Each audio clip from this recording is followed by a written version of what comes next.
दूसरे कार्यकाल का ये चौथा साल है, इस अच्छे दिन से मोदी जी हम बेहाल हैं। हाथरस की बेटी को रात में जलाया, कानपुर में माँ बेटी ने कैसे जान गंवाया। अतिक्रमण हटा देंगे, झोपड़ी जला देंगे, जाएंगे तुमको बर्बाद करके।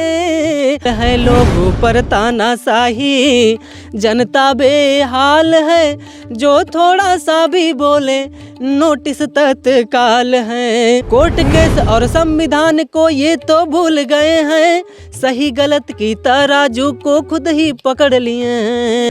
रात भर डंडा लेके हाकत ही साड़, मैं भी चौकीदार, मैं भी चौकीदार। तुम तो बोले थे कि 15 लाख आएंगे, माई खो जाए पतोही आके सुखवा नौकरिया दे दाए बाबा जी।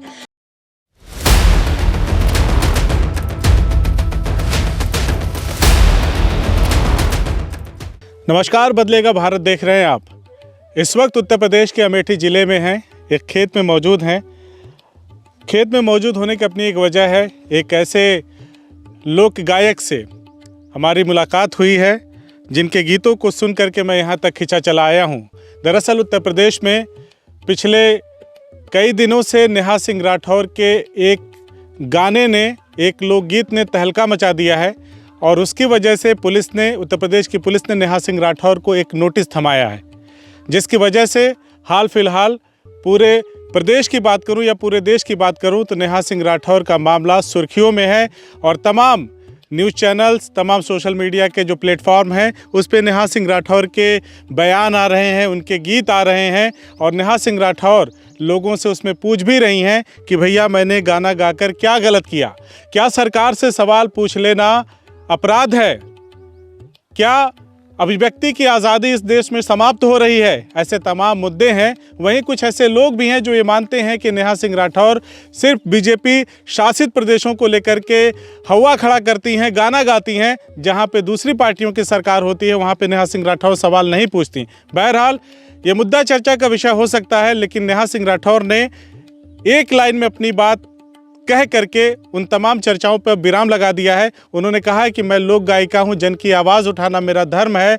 मैं संविधान में जो हमारे प्रदत्त अधिकार हैं उनकी बात करते हुए आवाज़ उठाती हूं, तो मैं कहीं से कोई गलत काम नहीं करती और मैं ये काम जारी रखूंगी।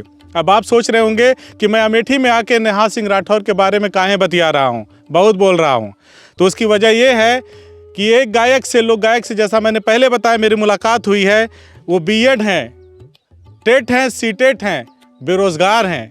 और जब उत्तर प्रदेश में भी हाल ही में संपन्न त्रिस्तरीय पंचायत चुनाव जो संपन्न हुए, तभी से उन्होंने भी बेरोजगारी, महंगाई, सरकार के जो ऐसे कार्य होते हैं जिनसे जनता के ऊपर फ़र्क पड़ता है महंगाई के रूप में या बेरोजगारी के रूप में, तो उस पर अपनी खुल कर के आवाज़ उठाते हैं। देर न करते हुए मैं उस गायक से आपकी मुलाकात कराने वाला हूँ जो आपको अब फ्रेम में नज़र आ रहे होंगे। प्रदीप मौर्य हैं। इनसे पहले हम लोग बातचीत करें उससे पहले मैं इनके बारे में कुछ और बता देना चाहता हूं कि ये 2021 से इन्होंने लोक गायकी शुरू की है। नेहा सिंह राठौर इससे पहले गाना गा रही हैं। तो प्रदीप ने किसको देख करके किया लोक गायकी शुरू किया या क्या मामला है, सीधा इन्हीं से जानते हैं। तो प्रदीप, सबसे पहले आपका स्वागत है। बहुत बहुत धन्यवाद आपका और आपकी टीम का। तो जैसा कि मैंने बताया कि आप लोक गायक हैं, 2021 से गाना गा रहे हैं त्रिस्तरीय पंचायत चुनाव से लेकर के। तो गाने के पीछे की वजह क्या है?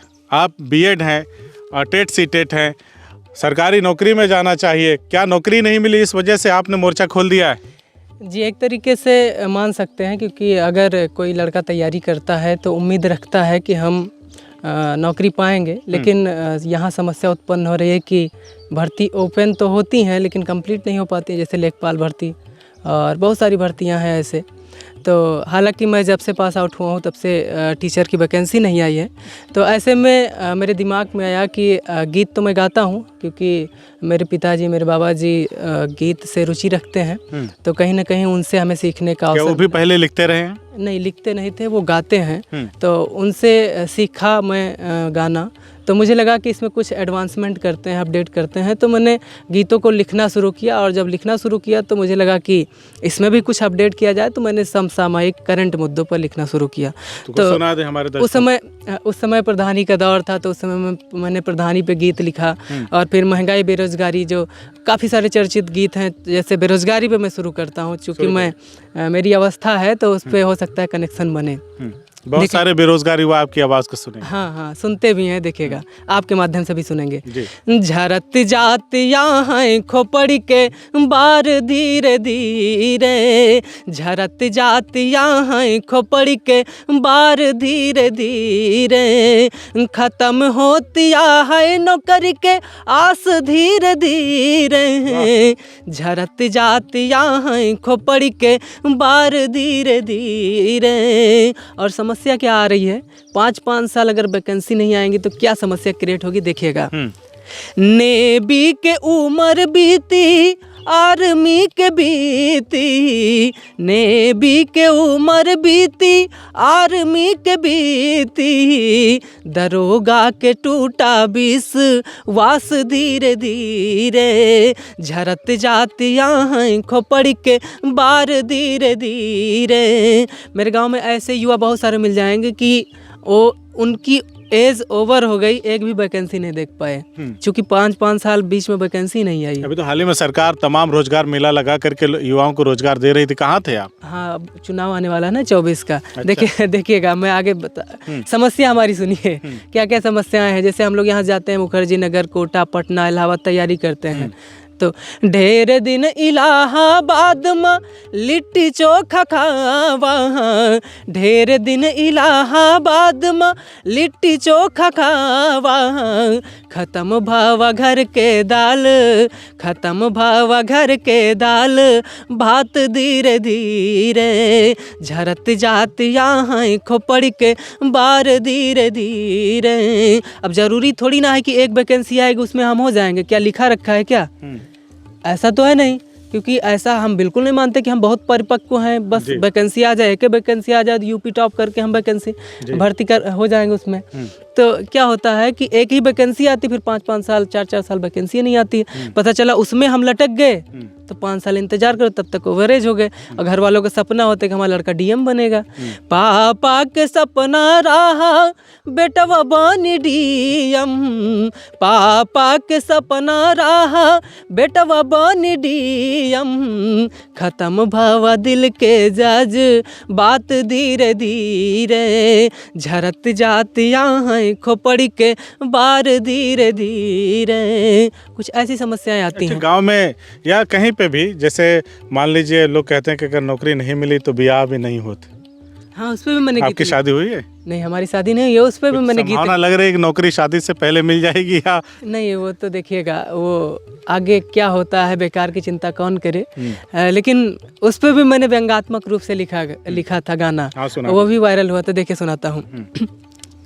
नाही आवे देखवार हो, पूरा बीता 30 साल हो, नहीं आवे देखवार पूरा बीता 30 साल, हमर बूझी दर्द आए बाबा जी, माई खो जाए पतोहिया के सुखवा नौकरिया दे दाए बाबा जी, माई खो जाए पतोहिया के सुखवा नौकरिया दे दाए बाबा जी।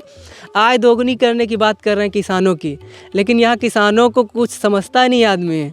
देखिएगा, अगुआ या मैं पहले नौकरी का पूछें, दूसर बातिन न करें, खेती बाड़ी बिगहा का कितनों गिनाई, ई सब गौरई न करें। आपके पास कितना भी खेत हो, लेकिन लोग समझते हैं कि किसान मतलब नथिंग। अगुआ या मैं पहले नौकरी का पूछें, दूसर बातिन न करें, खेती बाड़ी बिगहा का कितनों गिनाई, ई सब गौरई न करें, पापा गए हैं अघाए हो, हमसे तुर दिहन आस हो, पापा गए हैं अघाए हमसे तुर दिहन आस, हमर बूझी विपतिया बाबा जी, माई खो जाए पतोहिया के सुखवा नौकरिया दे दाए चाचा जी। तो आपको क्या लगता है बाबा जी, आपके दुखवा को बूझेंगे कि नहीं बूझेंगे? अब देखिए, ये व्यंग्यात्मक रूप में अगर कहूँ तो लोग कहते हैं उनकी शादी नहीं है तो होने भी नहीं देंगे। अच्छा। एंटी रोमियो स्क्वाड चलाया था, हालांकि फ्लॉप रहा, फिर बंद करना पड़ा। तो उस समय लोगों ने मज़े लिए थे कि ना खाए हैं ना खाने देंगे। तो हालांकि देखिए, मैं ऐसे ही विचार आते हैं, और भी मैंने गीत लिखे ऐसे ही, देखिए उसको सुनेंगे। लेकिन उससे पहले, क्योंकि आप लोग गायकी कर रहे हैं, जनता के मुद्दे अपनी गायकी से उठा रहे हैं, तो अभी हाल ही में जो कानपुर में कांड हुआ, नेहा राठौर ने यूपी में का सीजन 2 गा दिया, जिसकी वजह से उनको नोटिस भी मिल गई। तो नेहा सिंह की जो गायकी है, जो उन मुद्दे उठाती हैं, उसको लेकर के आपका क्या कहना है? देखिए, ये मेरा समर्थन है उनको, और ऐसे समर्थन करते हैं। हाँ, बिल्कुल बिल्कुल। जनवादी गीतों को गाना चाहिए। यदि विपक्ष के लोग आवाज़ नहीं उठा पा रहे हैं, पक्ष के लोग वो काम नहीं कर पा रहे हैं, तो जनता तो परेशान होगी ना, बौखलाएगी। और जब बौखलाएगी तो लोग आवाज़ उठाएंगे, चिल्लाएंगे। और चिल्लाएंगे किससे? सत्ता में बैठे लोगों से, विपक्ष वालों से नहीं। तो नेहा सिंह राठौर की बातों का कैसे समर्थन करते हैं, देखिए, गायकी के अंदाज में? हाँ, देखिए, उनको नोटिस अगर मिला है तो कारण बताओ, नोटिस मिला है। मैं इसका विरोध करता हूँ। आपको कारण तो साफ साफ दिख रहा है कि आपके प्रदेश में अपराध हो रहा है, मर्डर हो जा रहा है, उमेश पाल की हत्या हो जा रही है, बुलडोजर चल जा रहा है, अभी अमेठी में गोली मार कर हत्या हो गई 2 लोगों की। तो ऐसे में निंदा नहीं करेंगे तो क्या प्रशंसा करेंगे, तारीफ करेंगे? मतलब जो लोग गायक गाते हैं वो सरकार को उनके जो कार्य है उसका एहसास कराने के लिए करते हैं। बिल्कुल, मैनिफेस्टो याद कीजिए, आपने क्या क्या कहा था, उस पर अगर काम नहीं होगा तो हम लोग आवाज़ उठाएंगे। और यदि उसमें आवाज़ उठाने में नोटिस भेजेंगे तब भी हम आवाज़ उठाएंगे, आपका विरोध करेंगे। आप भी नहीं मानेंगे? बिल्कुल नहीं मानेंगे। उस पर मैंने गीत लिखा था। अच्छा, वो बुलडोजर वाले पे आपने भी लिखा है? हाँ, बुलडोजर पे मैंने लिखा था, व्यंग्यात्मक रूप से लिखा था। देखिए, पहले मैं उसको सुनाता हूँ, फिर नेहा जी पर जो नोटिस दी गई उस पर भी मैंने व्यंग किया। देखिए, सुनाता हूँ। आए हम बुलडोजर को साथ लेके, आए हम बुलडोजर को साथ लेके, जाएंगे तुम्हारा घर नाश करके। आए हम बुलडोजर को साथ लेके, जाएंगे तुम्हारा घर नाश करके। योगी बाबा ने हमको दे दिया है इशारा, माँ बेटी आए चाहे दीक्षित परिवार सारा, अतिक्रमण हटा देंगे, झोपड़ी जला देंगे, जाएंगे तुमको बर्बाद करके। आए हम बुलडोजर को साथ लेके, जाएंगे तुम्हारा घर नाश करके। बुलडोजर चलाने वाले ये नहीं देखते कि किस अमीर है कि गरीब है, कि पीड़ित है कि संपन्न है, उनको सिर्फ आदेश का पालन करना। आपने कब ये गाना गाया? अभी हाल ही में कुछ दिनों पहले गाया, 1 हफ्ते मान लीजिए। अच्छा, सोशल मीडिया पे अपडेट है ये गाना? सोशल मीडिया पे अपडेट है। नोटिस मिली कि नहीं मिली? नहीं, नोटिस नहीं मिली। यदि नोटिस मिलती है तब भी मैं कहूँगा कि ऐसे जो गीतकार हैं, ऐसे जो गायक हैं, जन सरोकार के काम करते हैं, लोगों के मुद्दे उठाते हैं, नोटिस मिलने के बाद भी आप गाते रहिए, क्योंकि आप अच्छा काम कर रहे हैं, गलत काम नहीं कर रहे हैं। तो देखिएगा, मैं इसमें आगे मैंने जोड़ा था कि लोग कहते हैं, तथा कथित बातें हैं कि बुलडोजर कुछ विशेष कम्युनिटी पे चलाया जा रहा है, लेकिन मेरा मानना है कि वो कम्युनिटी है गरीबी की, गरीबों पर चलाया जा रहा है, शोषितों पर चलाया जा रहा है, वंचितों पर चलाया जा रहा है। कहना है, जाति धर्म का ठप्पा ड्राइवर को नहीं दिखता, जाति धर्म का ठप्पा ड्राइवर को नहीं दिखता, अब्दुल और राम में फर्क बुलडोजर नहीं करता। मेरी डीएम मैडम, डीएम मैम पे व्यंग है, हालांकि उनकी व्यक्तिगत लाइफ है, कर सकती हैं। मेरी डीएम मैडम डांस में दिखाएं दम, जनता आनंद लेती वाह करके। आए हम बुलडोजर को साथ लेके, जाएंगे तुम्हारा घर नाश करके। यदि आपने कहा कि नोटिस मिलती है तो उस पर आप कैसे देखते हैं, तो मैंने कहा कि मैं ऐसे लोगों को समर्थन करता हूं जो जनता के जेन्युइन मुद्दे उठाते हैं, ये नहीं कि फर्जी में सरकार की छवि धूमिल करने की कोशिश करते हैं।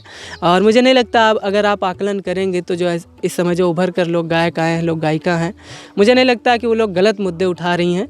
और यदि उन पर नोटिस मिलती है तो उस पर भी मैं व्यंग करता हूँ और गीत के माध्यम से सवाल करता हूँ। देखिएगा, आपने कहा कि क्या लिखा है, तो देखिएगा। लोगों पर तानाशाही, जनता बेहाल है, जो थोड़ा सा भी बोले नोटिस तत्काल है, लोगों पर तानाशाही, जनता बेहाल है, जो थोड़ा सा भी बोले नोटिस तत्काल है। कोर्ट केस और संविधान को ये तो भूल गए हैं, सही गलत की तराजू को खुद ही पकड़ लिए हैं। आपने कहा फ्रीडम ऑफ स्पीच, बोलने की स्वतंत्रता आर्टिकल 19 में संकलित है, तो कहीं ना कहीं अगर ऐसा होगा तो लोकतंत्र की एक तरीके से हत्या है और अब असंवैधानिक काम है, कॉन्स्टिट्यूशन के खिलाफ काम किया जा रहा है। अगर सवाल पूछना अपराध है तो आप सोचिए कि कॉन्स्टिट्यूशन के किस तरीके से उसका मजाक बनाया जा रहा है। तो देखिएगा, मैंने लिखा था कोर्ट केस और संविधान को ये तो भूल गए हैं, सही गलत की तराजू को खुद ही पकड़ लिए हैं।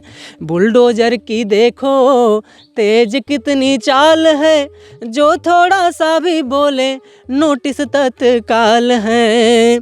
और सवाल मेरा भी है, देखिएगा, हाथरस की बेटी को रात में जलाया, कानपुर में माँ बेटी ने कैसे जान गंवाया, इन सब का जिम्मेदार कौन, मेरा ये सवाल है, जो थोड़ा सा भी बोले नोटिस तत्काल है। और अंत में कहना है कि ऐसे लोगों को कितना दबाओगे।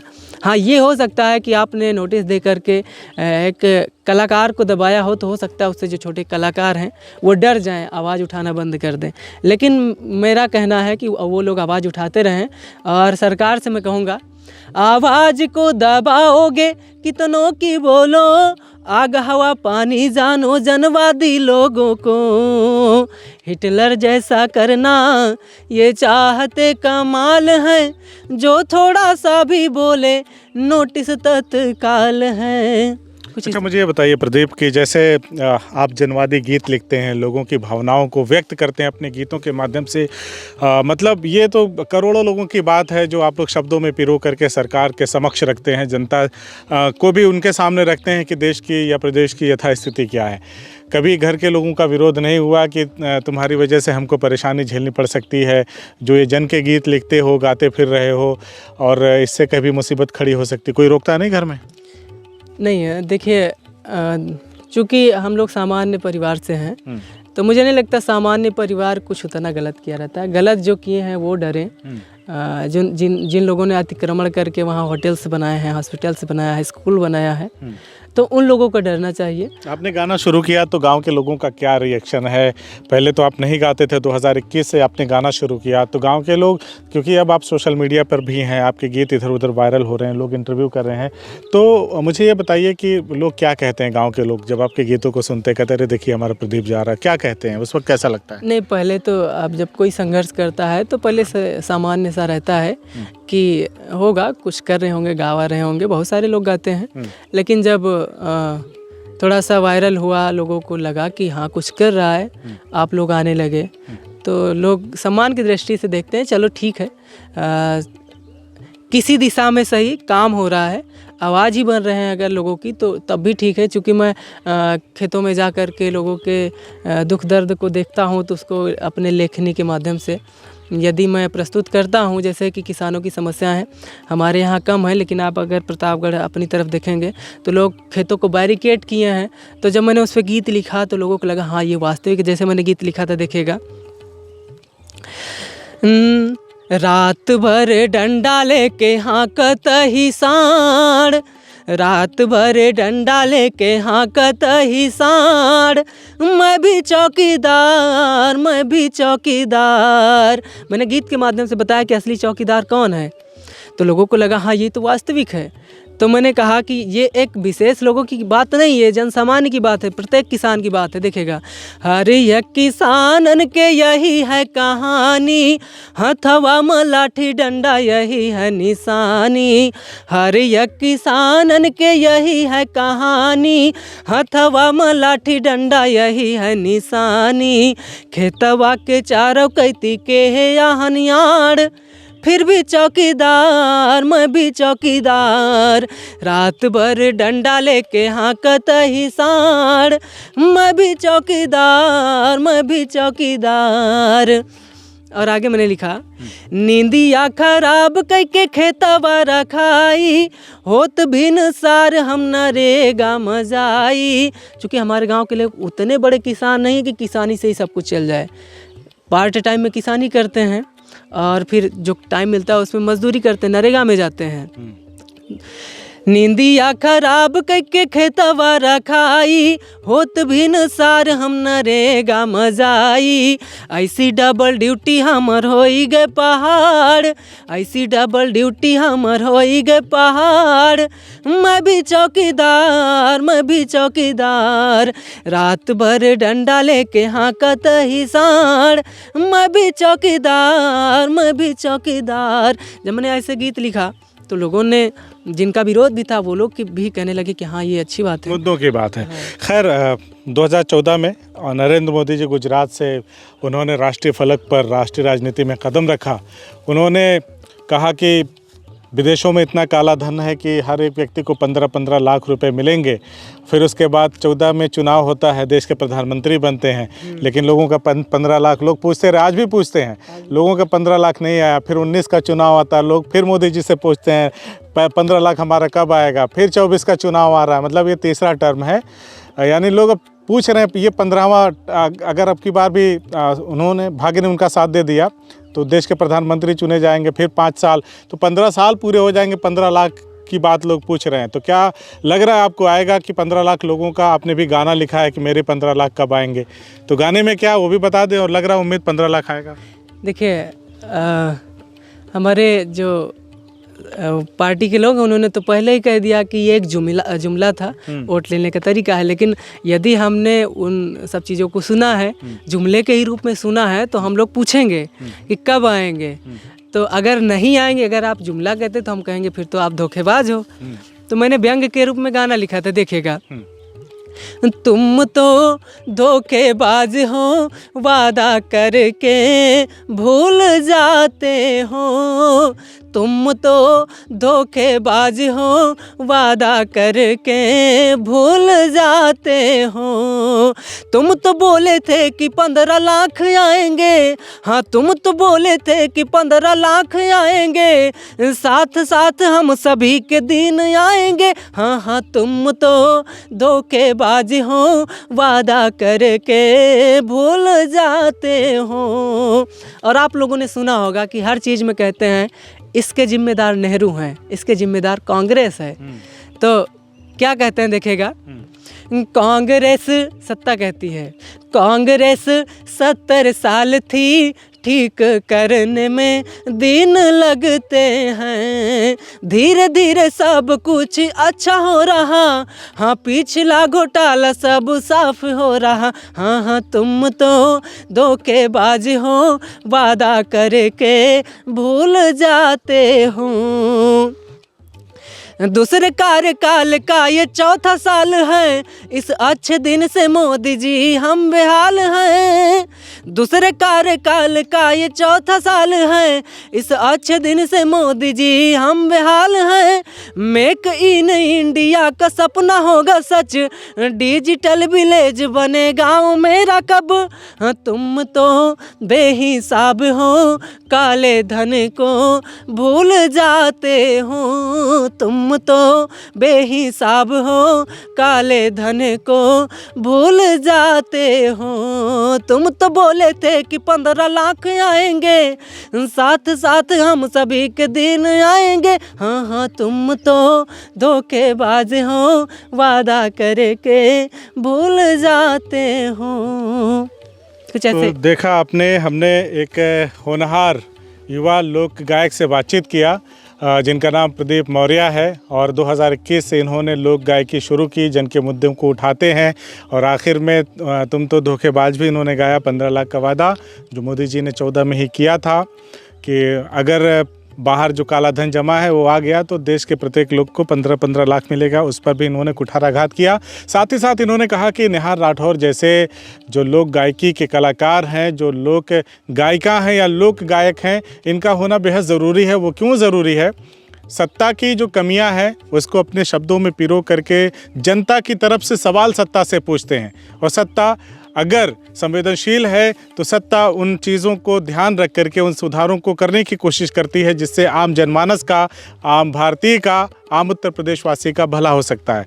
इन्होंने कहा कि नेहा सिंह राठौर ने जैसा गाना गाया वो कतई उन्होंने गलत नहीं गाया। उन्होंने उनका समर्थन भी किया नेहा सिंह राठौर का और कहा है कि अगर मेरे गाने पे भी कोई ऐसी नोटिस वोटिस आती है तो मैं डरने वाला नहीं हूँ और लगातार मैं जन की आवाज़, जन के मुद्दों को अपनी गायकी के माध्यम से उठाता रहूँगा। तो जैसा मैंने पहले आपको बताया कि मैं अमेठी में हूँ और मैंने इनके एक गीत को सुन करके यहाँ पे आना ही बेहतर समझा कि चल के हम खुद प्रदीप मौर्य से बातचीत करते हैं, उनकी गायकी कैसी है, किन चीज़ों को लेकर के वो अपनी आवाज़ उठाते हैं, ये उन्हीं से हमने जानने का प्रयास किया।